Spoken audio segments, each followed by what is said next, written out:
menguras bak mandi, kita membersihkan misalnya tempat penjemuran baju, membersihkan mengelola sampah, itu artinya tidak hanya satu penyakit yang bisa dikendalikan, tapi banyak penyakit yang bisa kita hindari jika kita melakukan berbagai teknik atau cara-cara untuk pengelolaan lingkungan. Nah, bisa kita lihat bahwa di sini di pedoman santri penggerak pengendalian vektor terpadu cegah demam berdarah tinggi. Nah, artinya saya yang aktif bergerak baik itu nanti di lingkungan rumah ataupun di masyarakat atau di pondok pesantren sendiri untuk bisa menjaga lingkungan. Nah, karena tadi setelah kita bisa melakukan semua pengendalian lingkungan baik secara biologi, kemudian secara mekanis ataupun dengan rekayasa lingkungan, maka kita bisa menghindarkan banyak penyakit. Contoh lain selain DBD yang diakibatkan oleh vektor itu adalah penyakit diare. Misalnya karena lalat ya. Nah, lalat itu asalnya dari apa? Tempat yang kurang bersih, sampah. Kemudian juga penyakit misalnya filariasis. Pernah dengan penyakit filariasis nggak? Belum pernah. Ada yang pernah tahu penyakit kaki gajah? Tahu? Nah, itu kira-kira serem nggak? Nah, serem ya. Artinya saat kita bisa menjaga lingkungan, maka kita bisa menghindarkan juga dari penyakit filariasis atau kaki gajah. Termasuk kalian tahu penyakit leptospirosis nggak? Leptospirosis itu penyakit yang dibawa oleh tikus.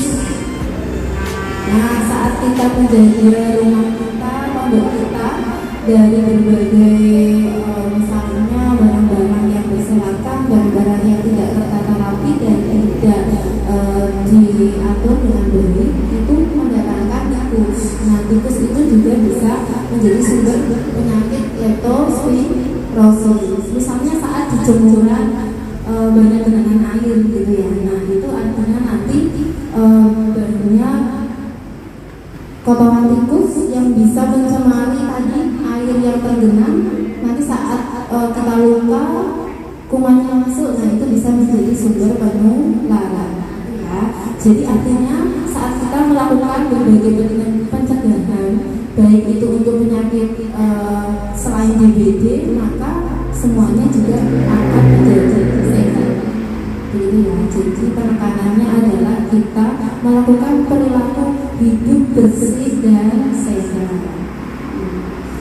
Di sini penyakitnya tidak berubah ya, artinya penularannya melalui nyamuk oleh virus DBD. Bagaimana jentik nyamuknya seperti apa, kemudian sampai pengendaliannya itu semuanya hampir sama. Nah, tetapi kalau kita melihat secara luas tadi, maka penyakit itu bisa dikendalikan secara bersama-sama.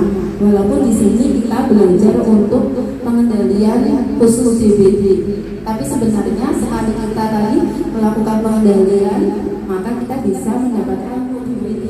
Bisa dilihat di nomor 4 ya, tabel nomor 4. Artinya nyamuk DBD larvanya itu ya, jentiknya itu tidak bisa hidup di air yang langsung berhubungan dengan tanah.